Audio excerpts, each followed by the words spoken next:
offshore tax havens that George Bush will not take on. We cannot afford to continue the loss of billions of dollars because of tax cuts of George Bush, mainly for the wealthiest among us. John McCain wants to make those tax cuts for the wealthy permanent. We say in Michigan, no way, no way.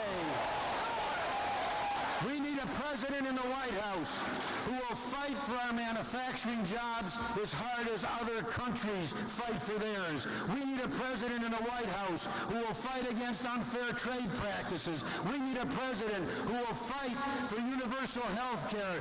We need a president who will end this war in Iraq.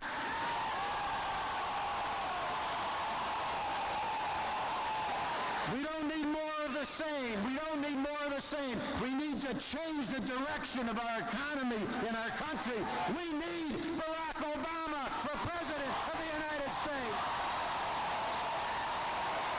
And now, all of us have the great treat of introducing to you someone who you've seen and someone who you admire and someone who you are going to just say after his first week and month in the White House, what a breath of fresh air. Barack Obama.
To be in Flint, Michigan.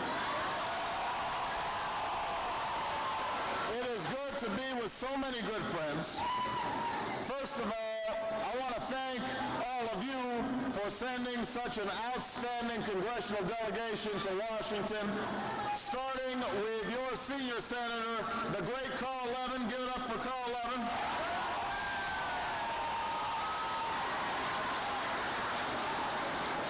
She wasn't able to attend here today because of business in Washington, but she's doing a great job. Please give a big round of applause to Debbie Stabenow.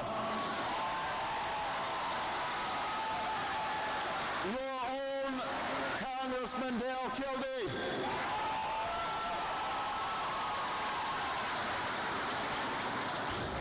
The senior member of the Michigan delegation, somebody who has done more for working people than just about anybody in the history of the House of Representatives. Please give a huge round of applause to Congressman John Dingell and his wonderful wife, Debbie Dingell. To your great Lieutenant Governor John Cherry, I'm grateful for his appearance here today. To the President of Kettering University, Stan Liberty.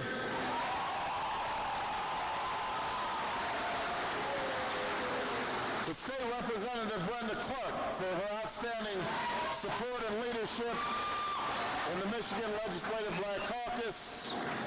I want to thank, I had a chance, wherever I go, I try to meet with a volunteer or a constituent, a worker, a nurse, an auto mechanic, somebody who can tell me a little bit about what they're going through. And I had a wonderful conversation with a fine young man from here in Flint named Nicholas Letterman.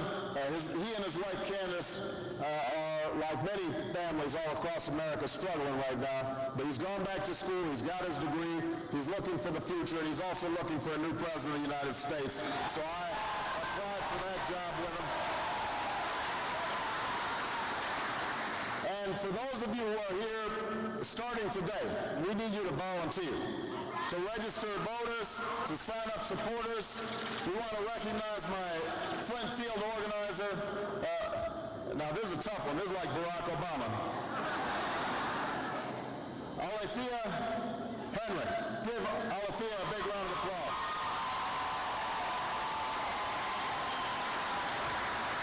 All right. And finally, last but not least, you've got one of the best governors in the country who is trying to steer Michigan through some rocky shoals, but she's doing so with a clear vision, with strength, with passion for working people. I'm so proud to have the support of your great governor, Governor Jennifer Granholm. Give her a big round of applause.